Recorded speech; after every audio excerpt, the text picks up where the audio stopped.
Welcome on in, guys. Tobin here with you. Hope everybody's doing fantastic out there. Appreciate you guys. If you guys could, please subscribe here and subscribe to the Tobin and Leroy Show on YouTube.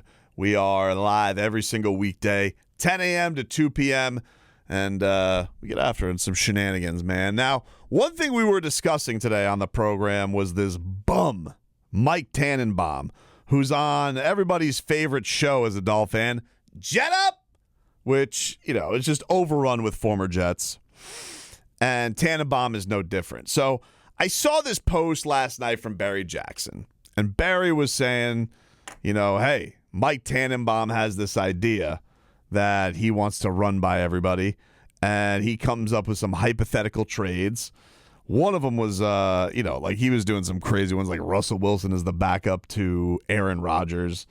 This is why the guy doesn't have a job. But Barry was intrigued by this deal thrown out there by Mike Tannenbaum, which was the Miami Dolphins trading for Chiefs All-Pro cornerback Trent McDuffie, okay? And that it would be a straight-up trade. Jaylen Waddle for Trent McDuffie solves the Dolphins at corner, probably going to get rid of Xavier Howard. And then for the Chiefs, they obviously get a number one target in Jaylen Waddle. And the feeling is that Jaylen Waddle doesn't get the impact that he can with Tyreek Hill, and that this is the move that the Miami Dolphins should make. So that's not new. That was last night. The interesting thing about this, I have some thoughts on his hypothetical bum trade, but the interesting thing about this is Tyreek Hill. Tyreek Hill is great because he is very much the public voice of the Miami Dolphins, where a lot of people in football don't like to say anything. Personality is stifled a lot of the times.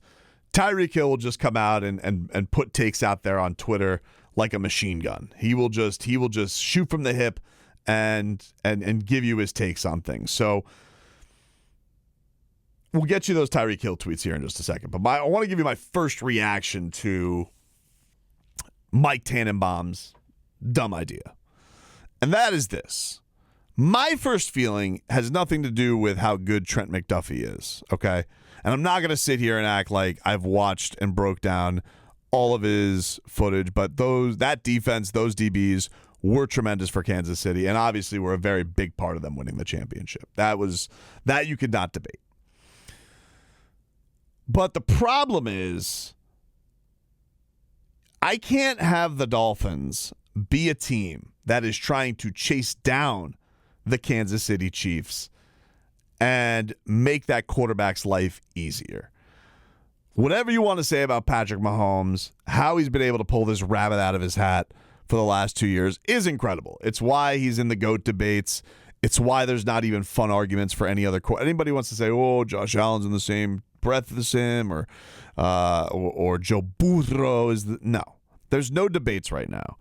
It's stupid to debate things like this. It was like back in the day as a UFC fan when we would debate, is there any better woman's GOAT than Amanda Nunes? No, there's no debate. She's beaten everybody. This is stupid.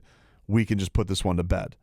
So with this Jaylen Waddle thing, I would have a hard time as a Dolphin supporter that you would put Patrick Mahomes' life in a better situation by giving him a star wide receiver at, what is Jaylen Waddle, 24, 25 years old? You're giving him this star wide receiver, 25 years old, okay? And you're just going to give that to the best quarterback in the league. You're going to make his life easier because defense, they'll figure out cornerback. They'll have Snead still. They'll figure out the other side. They haven't been able to figure out life after Tyreek Hill from a wide receiver, reliable guy standpoint. Now, they've still done black magic and won 2 Super Bowls, so maybe they're fine with it. It's the thing that I've sat back and marveled. I have a couple of Chiefs fans in my life who I'm just like, I'm furious with how you're doing it because now they're doing it like the Patriots. When the Chiefs were on the up and up with Tyreek Hill, no-look passes from Patrick Mahomes, sidewinding, ring around the rosy. We were having some fun watching some football. This muck that they were able to go win with was just infuriating because it just felt like dinks and dunks, throw to Travis Kelce a la Brady to Gronk, and then a scramble from Patrick Mahomes to make you just go insane. So I hate the idea that the Miami Dolphins would put them in a position to get somebody with the talents of Jaylen Waddle. Tyreek Hill, who also obviously has to have his antenna raised on this because he was, the last number one receiver that Patrick Mahomes had. But here's what he had to say. His tweets. He has 3 of them, okay? He says, let me just make sure. He didn't have any response tweets. No, 3 tweets. He says, I'm all the way in Greece right now, and I get on Twitter, and I see people talking crazy about Dolphins football. Then he adds, to clarify, my boy Waddle is the future. He is better than I was at this point in his career, and for people in this fan base to want to trade him is ludicrous. Now, to be fair, I've not seen a lot of fans that want to trade him. I did see media. Barry Jackson was kind of intrigued by it. And I get Barry is looking at it and he goes, look, we can't continue to go around the same way and think things are okay. Like this build has not gone the way they had hoped it would be. Fine, but I don't think Jaylen Waddle's the problem there. And I don't think that having him here is a hindrance to the Miami Dolphins. And yeah, I would like to know that the Miami Dolphins are taken care of after Tyreek Hill is done playing football, whenever that may be. He's hinted it could be at the end of his contract. Maybe it is, a little bit longer than we thought, but who really knows? Tyreek Hill then finishes off his tweet flurry with, him and Tua was special before me and will be special after I leave. With the, of course, the happy tears welling up emoji, which one of my favorites. One of my favorites from the Cheetah. But I like the fact that Cheetah just comes out here and he says, what do we, and Cheetah has come out here and he's been like, hey, what are we doing? Everybody's got to chill. We are building towards something here. I think that this is, in a way, this version of the Dolphins, this is going to be their last dance I shouldn't say last dance. I should say their last chance to prove that they can win with this core. Then you can go in other directions. Because as Tyreek Hill had said weeks ago, he said there are no excuses going into this year. Last year, we could say defense was depleted on injuries. Year before that, you could say didn't have the quarterback in the playoff game. This year, the excuses are done. It's year 3. He wants to see, I'm sure, some progress too. It does put the questions of all the contracts in an interesting spot, because I think if the Dolphins wanted to go tell Tua Tagovailoa, hey, just go prove it this year, show that you can go be victorious in a playoff game, go show that you can take this home when the games get harder, go show that you can be better competition. I wouldn't necessarily have a problem with the Dolphins doing that, because I don't think that I don't see a scenario where Tua will hold out on Mike McDaniel. I don't see that being the case. I think that because Mike and him has such a tight relationship, I think they both could really go into this year and be like, look, man, if I don't get it done this year, I could get fired. So I don't think that's out of the realm of possibility. But to get rid of Jaylen Waddle as part of the solution for that, I'm just searching to see how that's going to lead to positive things. I am. And even if you told me, oh, well, it's going to get you an all-pro corner. Here's the other thing. That's kind of the under-the-radar part of this. The Miami Dolphins drafted a second-round corner last year in Cam Smith. And basically, we have no idea if the guy's good or not.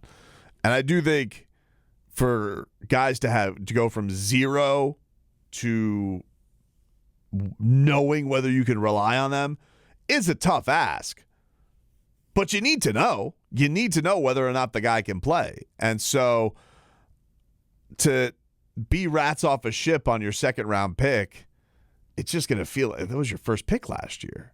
And you're just going to be like, moving on. Let's just go get this guy, and then we don't have to go, pay. We don't have to pay Jaylen Waddle in a couple of years. Yeah, but you're going to have to pay McDonald. You're going to have to pay. If a guy's an all-pro a couple of years into his career, you don't think that guy's going to make bank when you're going to have to pay him too? Like all these guys, when you're trading for talent, you're not going to be saving money anywhere. And I don't think that